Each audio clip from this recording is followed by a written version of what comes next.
नमस्कार, मैं हूं आपके साथ अंकिता पाल। बुलेटिन की शुरुआत करते हैं। सीईटी परीक्षा पर हरियाणा के मुख्यमंत्री नायब सिंह सैनी का बयान सामने आया है, जिसमें उन्होंने कहा कि सीईटी सुधार पोर्टल जल्द खुलेगा और साथ ही ये भी बताया गया कि अभ्यर्थियों को त्रुटियां सुधारने के लिए पर्याप्त समय भी मिलेगा। 893 हमारे अभ्यर्थियों का रजिस्ट्रेशन हुआ है और 13,48,893 में से 12,46,497 हमारे युवाओं ने परीक्षा दी है। मैं हरियाणा प्रदेश के जन का भी धन्यवाद करता हूं और आज इस महान सदन के माध्यम से मैं हरियाणा स्टाफ सिलेक्शन कमीशन जिन्होंने इसका आयोजन किया है उसका धन्यवाद करता हूं। जितने इसमें हमारे कर्मचारी लगे रहे मैं उनका धन्यवाद करता हूं। मैं हरियाणा रोडवेज के जिन्होंने सर्विस उपलब्ध कराई, रात के 2 बजे बच्चों को लेकर के जो सेंटर तक उन्होंने पहुंचाया, उनका भी मैं दिल से धन्यवाद करता हूं। माननीय अध्यक्ष जी, मैं उन लोगों का भी धन्यवाद करता हूं जिन्होंने इसको उत्सव के रूप में मनाया। हमारे हरियाणा के लोगों ने इस सीईटी की परीक्षा के अंदर बच्चों को या बच्चों के मां बाप को कोई दिक्कत परेशानी ना हो, उन्होंने छबीले तक लगाई, लंगर तक लगाए माननीय अध्यक्ष जी, और उनको रहने के लिए रात को धर्मशालाओं में व्यवस्था की। पहली बार सभी बच्चों को परीक्षा में कोई दिक्कत नहीं तो माननीय अध्यक्ष जी ऐसी स्थिति थी, बसों के ऊपर टंगे रहते थे, देखते थे, बस नहीं मिलती थी, बसें रोकते नहीं थे, बहुत दिक्कतें थी।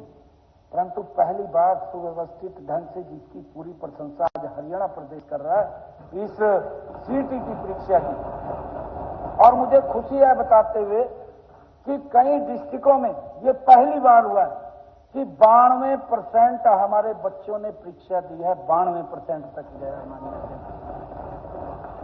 और मैं ये बताना चाहता हूं कि सभी हमारे जो अभ्यर्थियों को हमारे संकल्प पत्र के अंदर हमने जो वायदा किया था कि हम उनको जो सीईटी की परीक्षा होगी कोई दिक्कत परेशानी नहीं आने देंगे, हमने उस संकल्प पत्र को भी पूरा किया है।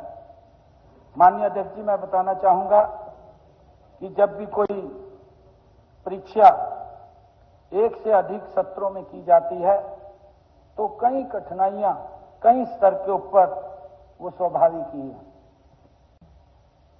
यहां पर मैं यह भी कहना चाहूंगा कि इस प्रकार की विविधता को दूर करने के लिए हमारे हरियाणा कर्मचारी चयन आयोग द्वारा सामान्य पात्रता जो सीईटी 2025 ग्रुप गए के लिए सार्वजनिक नोटिस जो 11/7/2025 के माध्यम से नॉर्मलाइजेशन का फार्मूला लागू करने बारे सभी संबंधितों को पहले ही सूचित कर दिया था।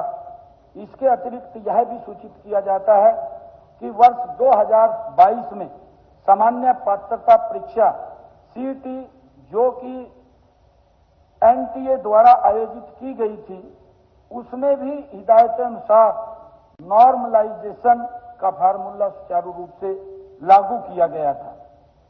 माननीय अध्यक्ष जी, केंद्र सरकार की विभिन्न संस्थाओं जैसे यूपीएससी, एनटीए और एसएससी और आरआरबी और आईबीपीएस द्वारा आयोजित की जाने वाली जो विभिन्न परीक्षाओं में भी नॉर्मलाइजेशन का फार्मूला लागू किया जाता है, जो कि माननीय सर्वोच्च न्यायालय एवं उच्च न्यायालय द्वारा भी मान्य है। माननीय अध्यक्ष जी, मैं सम्मानित सदन को ये सूचित भी करना चाहता हूं कि दिनांक 26/7/2025 को प्रातःकालीन सत्र की लिखित परीक्षा के दौरान कुछ परीक्षा केंद्रों पर इंटरनेट की कमी के कारण बायोमेट्रिक की समस्या आई थी, लेकिन परीक्षा शुरू होने से पहले उसका समाधान कर दिया गया है और चारों सत्रों की परीक्षा को माननीय अध्यक्ष जी, चारों सत्रों की परीक्षा को सुचारू रूप से हरियाणा कर्मचारी चयन आयोग द्वारा संपन्न करवा लिया गया था। यदि कुछ परीक्षार्थियों की बायोमेट्रिक की समस्या रह गई होगी तो उनका लिखित परीक्षा परिणाम भी हरियाणा कर्मचारी चयन आयोग द्वारा परीक्षा के दौरान उनकी फोटो व सीसीटीवी फुटेज के साथ मिलान करने एवं बायोमेट्रिक की प्रक्रिया उपरांत जारी किया जाए।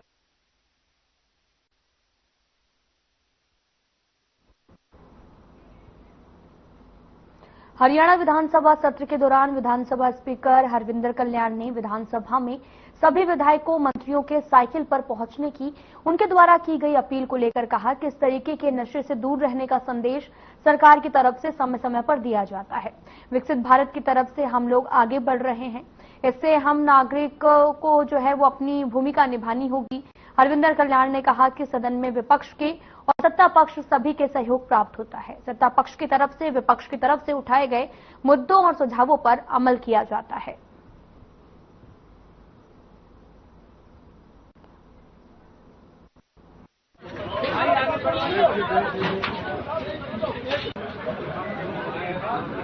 क्योंकि जब हम राष्ट्र निर्माण की बात करते हैं, देश की तरक्की की बात करते हैं, तो ये न केवल एक युवा से या किसी परिवार से जुड़ा हुआ विषय है, बल्कि समाज से जुड़कर ये राष्ट्र निर्माण की तक उस सीढ़ी तक पहुंचता है।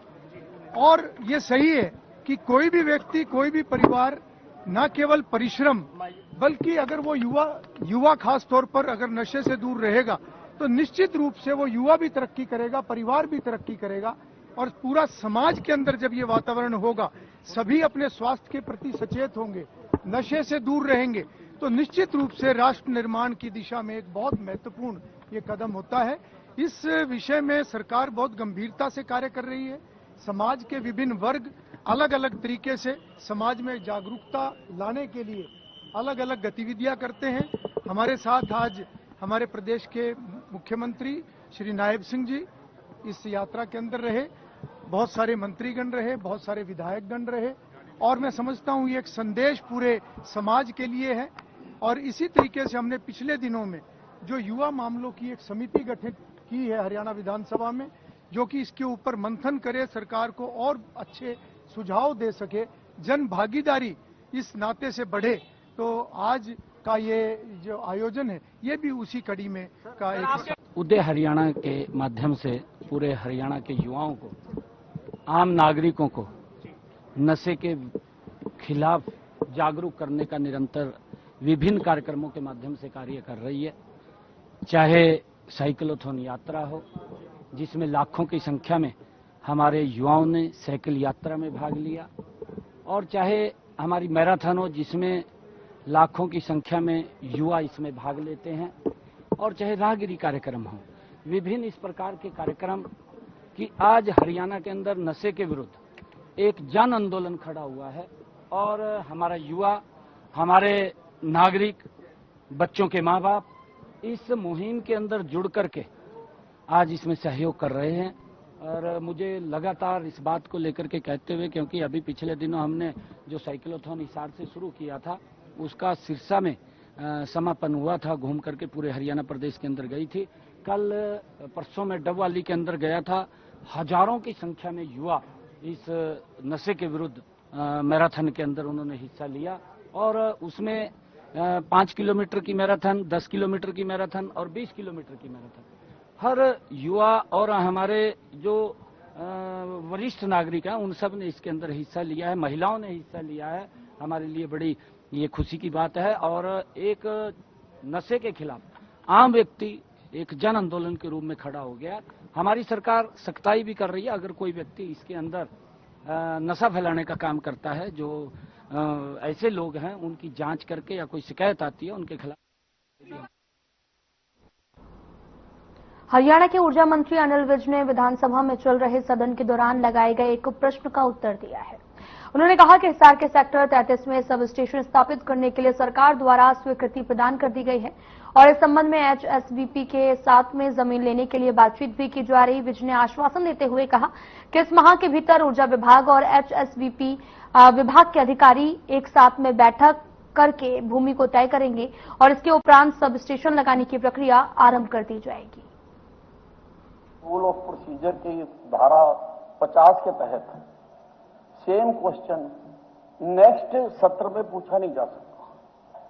बिल्कुल डीटो क्वेश्चन पिछली बार पूछा गया था, तो मैं आपकी रूलिंग चाहता हूं कि इसका क्या किया जाए। आपके नियमों के विरुद्ध है। हाँ, वो रिपीट नहीं हो सकता, मैं उसको चेक करूंगा। तो मेरा जवाब भी वही है। सुनिए एक मिनट। आप नहीं बोलेंगे। सुनो आप नहीं बोलेंगे सर, प्रश्न वही है, नोट फॉर पैड वही है, तो मेरा जवाब भी वही है जो मैंने पिछले सत्र में दिया। ठीक, आप कार्रवाई में से निकालकर देवेंद्र अत्री अध्यक्ष मुझे पूरा नहीं हुआ, आप कार्रवाई में से निकालकर जो जवाब मैंने पिछली बार दिया था वो इनको भेज दो, मुझे भी कॉपी दे। राज्यसभा सांसद किरण चौधरी ने पूर्व सीएम चौधरी बंसीलाल की 99वीं जयंती पर उनके पैतृक गांव गोलागढ़ पहुंचकर पुष्पांजलि अर्पित की है और उन्हें हरियाणा का निर्माता और विकास पुरुष बताया। इस अवसर पर उन्होंने केंद्र सरकार के लाए गए कई विधेयकों को देश के लिए लाभकारी बताया। उन्होंने कहा कि ऑनलाइन गेमिंग बिल से युवाओं को गेमिंग की लत से मुक्ति मिलेगी, जबकि राष्ट्रीय खेल प्रशासन विधेयक 2025 से खेलों में पारदर्शिता और जवाबदेही बढ़ेगी। साथ ही कोस्टल शिपिंग बिल 2025 से तटीय अर्थव्यवस्था मजबूत होगी।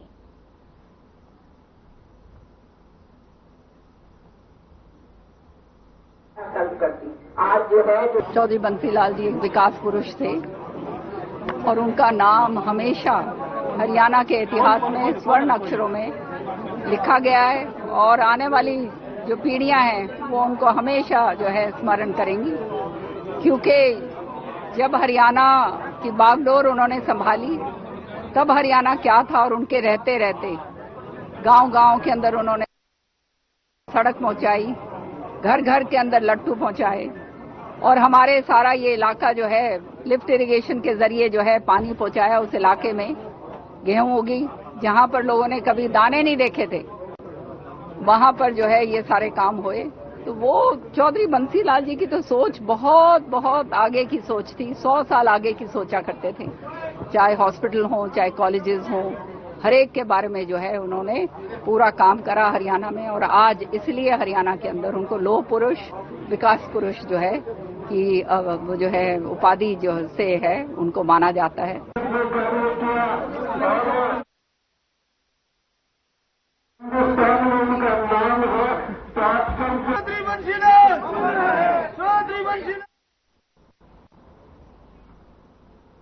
फिलहाल यहां रुकते हैं एक छोटे से ब्रेक के लिए।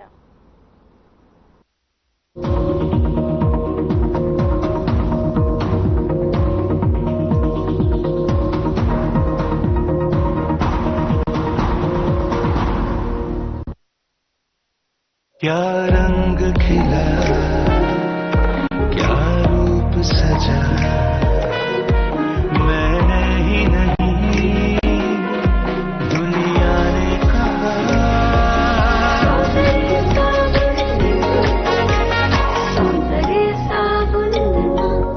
क्या आप जिम जाते हैं, कसरत करते हैं, फिर भी आपकी सेहत नहीं बनती?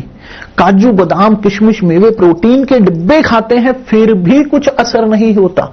तो इसका मतलब है आपका पाचन तंत्र खराब है। और जब तक के पाचन तंत्र दुरुस्त नहीं होगा, आप जितना मर्जी अच्छे से अच्छा खा लो, आपकी सेहत नहीं बन सकती। इसलिए हमारी संस्था सन्यासी आयुर्वेदा ने एक ऐसी दवा का निर्माण किया है जो कि आपके लिवर, आपके पाचन तंत्र को दुरुस्त करने का काम करती है, ताकि आप जो भी खाएं उसका पूरे का पूरा निचोड़ आपके शरीर को लगे, आपकी भूख बढ़े, खाया पिया सही से लगे, नया खून बने, हड्डियों में जान आए, वजन बढ़े और आप मोटे तगड़े खूबसूरत पर्सनैलिटी के मालिक बन जाएं। सिर्फ 699 रुपए की पूरे 1 महीने की दवा होती है और आप इसे घर बैठे 011-45454545 पर फोन करके दवा मंगवा सकते हैं।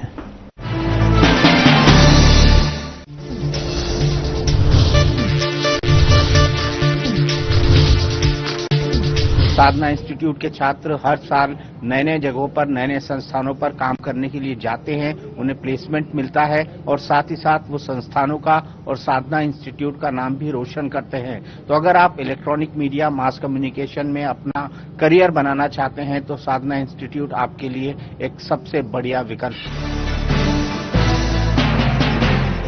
यशस्वी प्रधानमंत्री नरेंद्र मोदी जी के मार्गदर्शन में माननीय मुख्यमंत्री योगी आदित्यनाथ जी द्वारा अपनाई गई परंपरा के साथ प्रगति की नीति गोवंश संरक्षण और गोधन इकोनॉमी की दिशा में समूचे देश के लिए बन गई एक मॉडल योजना। 2018-19 में निराश्रित गोवंश की समस्या के निदान हेतु स्पष्ट नीति निर्धारण के बाद प्रदेश में अवैध बूचड़खाने बंद हो गए। 2017 से पहले सिर्फ 100 गो आश्रय स्थल थे। 2025 में जिनकी संख्या 7,700 से भी अधिक हो चुकी है। मुख्यमंत्री सहभागिता योजना के अंतर्गत गोवंश के भरण पोषण के लिए डीबीटी के माध्यम से वितरित की जा रही है सहायता राशि। 2017 के बाद गोधन उत्पादों के अर्थतंत्र को पहली बार समझा गया तो आर्थिक उन्नति का नया मॉडल भी स्थापित हो गया। महिला स्वयं सहायता समूहों की सक्रिय भूमिका ने ग्रामीण क्षेत्रों में सृजित किए रोजगार के नए अवसर। काम दमदार, डबल इंजन सरकार। क्या रंग खिला, क्या रूप सजा, मैंने ही नहीं दुनिया ने कहा।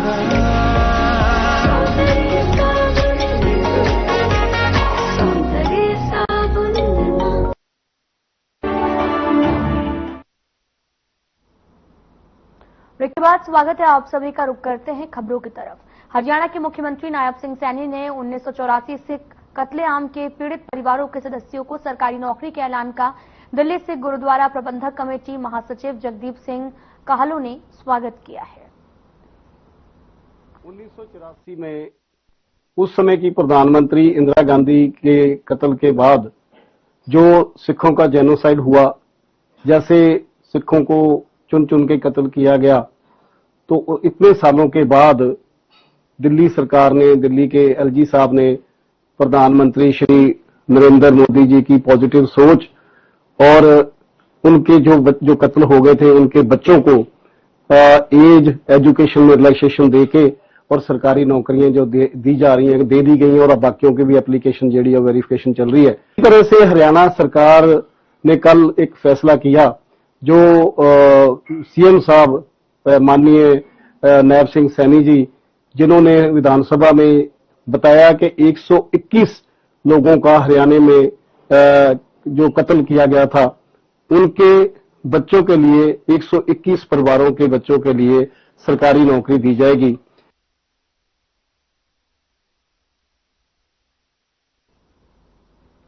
फरीदाबाद में एक दर्दनाक सड़क हादसे ने पूरे इलाके को दहला दिया है, जहां एक लाल रंग की तेज रफ्तार कार ने सड़क पर पैदल जा रही महिला को पीछे से टक्कर मार दी है। घटना सेक्टर 9 के सामने बड़ौली पुल के पास की है, जहां टक्कर इतनी जोरदार थी कि महिला करीब 2 फीट ऊपर उछलकर पास में खड़े ऑटो से जाकर टकरा गया, जिससे महिला मौके पर गंभीर रूप से घायल हो गई। तो वहीं स्थानीय लोगों और राहगीरों की मदद से महिला को तुरंत सेक्टर 8 स्थित एक निजी अस्पताल पहुंचाया गया, जहां डॉक्टरों ने उसे मृत घोषित कर दिया है। तो वहीं सूचना मिलते ही बीपीटीपी थाना पुलिस मौके पर पहुंची और कार्रवाई शुरू कर दी है।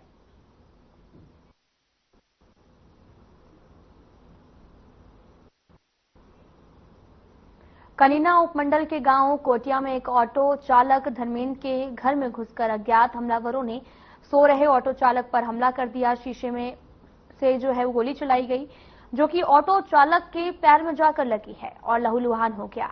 अज्ञात हमलावर गोली मारकर भाग गए। पीड़ित धर्मेंद्र ने बताया कि उसकी किसी से कोई रंजिश नहीं थी और अपने घर पर सो रहा था। इस दौरान अचानक से रात के 2:15 बजे एकदम से आवाज सुनाई दी और मेरे पैर में दर्द हुआ। मैंने अपनी पत्नी को आवाज लगाई, वह उठी और लाइट जलाई तो देखा कि मेरे पैर पर जो है लहूलुहान हो गया था।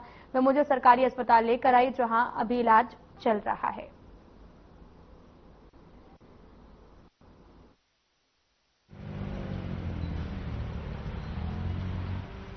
घर पे सो रहे थे और कोई छत से आया और गोली मार के शीशा में चला गया। सभी ना तो कोई पहचान ना हमारा किसी से कोई झगड़ा है आज तक का, किसी से कोई दुश्मनी नहीं है हमारी। हमें खुद नहीं पता ये कैसे होगा। नहीं जी, मुझे किसी पर कोई शक नहीं, किसी से कोई झगड़ा ही नहीं है हमारा। रात को 2:15 बजे। पूरी घटना थी, हम तीनों सो रहे थे, मैं, घरवाली, बच्चा, और अंदर घर में सो रहे थे। शीशे भी लगे हुए हैं, किसी ने छत पे चढ़ के छत पे शीशे में से गोली मार दी।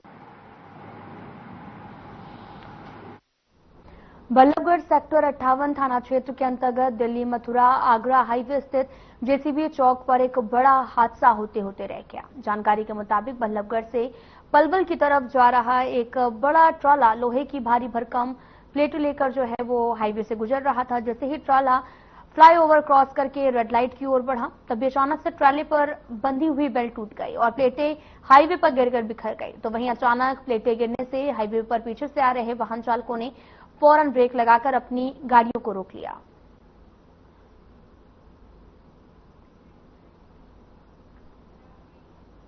तो वहीं आपको बताते चलें कि जानकारी के मुताबिक शख्स अपने दोस्त को लेकर यहां पर एक 44 साल की व्यक्ति की नदी में डूबने से मामला जो है वो सामने आया है।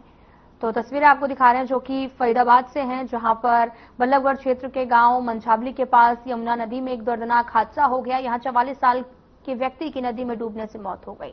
साथ ही शख्स अपने दोस्त को बचाने के लिए नदी में कूदा था, लेकिन दुर्भाग्यवश वह दलदल में फंस गया और बाहर नहीं निकल पाया। तो वहीं इस घटना से परिजनों के साथ साथ पूरे इलाके में शोक की लहर दौड़ गई है। थाना टीगांव पुलिस ने बताया कि मृतक की पहचान बदरपुर निवासी सतीश के रूप में हुई है, जो मूल रूप से जेवर उत्तर प्रदेश का रहने वाला था। Satish GB knowledge park college के पास में परिचालक के पद पर कार्यरत था।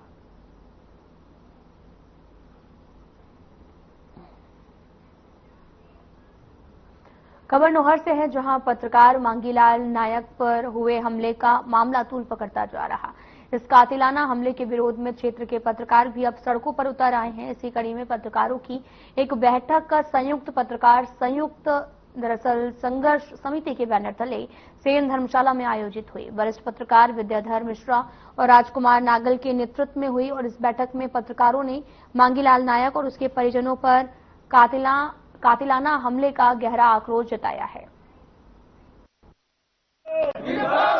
ये हमारे पत्रकार साथी मांगीलाल नायक पर रात्रि में घर में घुसकर हमला किया गया, कातिलाना हमला किया गया, उसके परिवारजनों को निशाना बनवाया गया। इस हमले में उनकी पत्नी और साली भी घायल है और मांगीलाल जी की तबीयत है वो बेहद गंभीर बनी हुई है। इस पूरे प्रकरण को लेकर जिस प्रकार क्षेत्र में पत्रकारों पे हमले बढ़ते जा रहे हैं, उनसे दुर्व्यवहार की घटनाएं सामने आ रही है, इसके आक्रोश रूप आज नोहर के पत्रकारों ने संयुक्त पत्रकार संघ संघर्ष समिति के बैनर तले ये जो आंदोलन किया है, इसमें नोहर पत्रकार संघ भी इनके साथ है और हमने एसडीएम को ज्ञापन भी दिया है कि ऐसे लोगों पे जो समाज के कंटक है उनके विरुद्ध कड़ी से कड़ी कार्रवाई होनी चाहिए ताकि पत्रकार अपनी सुरक्षा महसूस करे, क्योंकि विषम परिस्थितियों में है पत्रकार काम करता है। ऐसे में अगर पत्रकार भी सुरक्षित नहीं है तो समाज का और वर्ग क्या सुरक्षित होगा, क्योंकि पत्रकार है समाज का आईना होता है और समाज में जो घट रहा है उसको शासन और प्रशासन तक लाने का कार्य ये पत्रकारों का होता है। ऐसे में अगर उन पर हमले होते हैं या उनसे ऐसी घटनाएं सामने आती है तो उनका मनोबल टूटता है। एक तरफ जहां सरकार पत्रकारों की सुरक्षा के लिए कानून बना रही है, वहीं दूसरी ओर लगातार ऐसी घटनाएं बढ़ रही है जिससे पत्रकार वर्ग में आक्रोश है। आज हमने सभी पत्रकार साथियों ने एसडीएम महोदय के नाम मुख्यमंत्री को ज्ञापन भेजा है और मांग की है कि पत्रकारों की सुरक्षा के लिए कड़ा से कड़ा कानून है वो लाया जाए।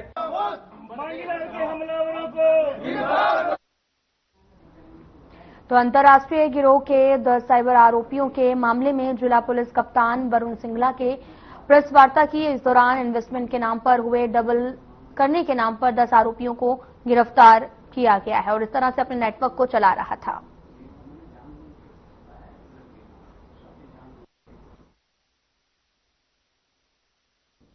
जी बिल्कुल, ये एक साइबर क्राइम जो हमारी जिला पलवल यूनिट है वो बहुत बड़ी सफलता एक मिली है।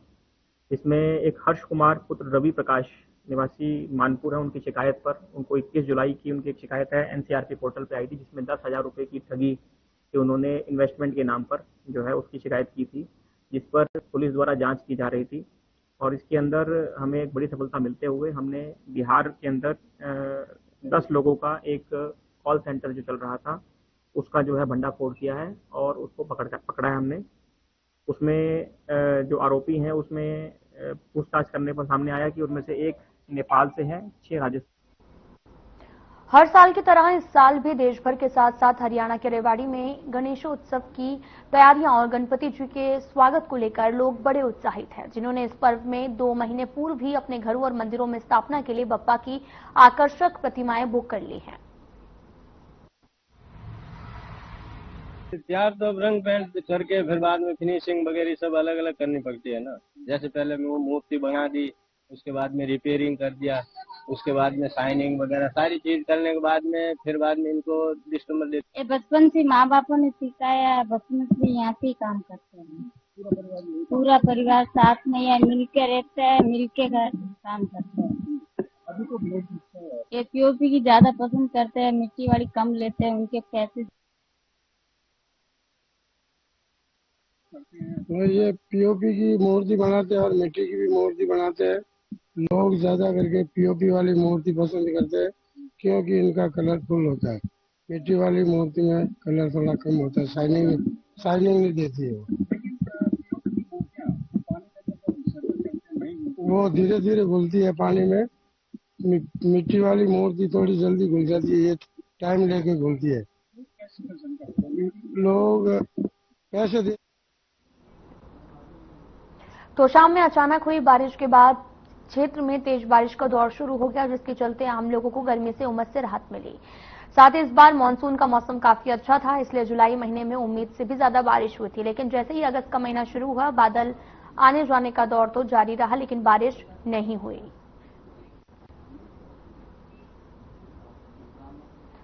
फिलहाल बुलेटिन में इतना ही। नमस्कार।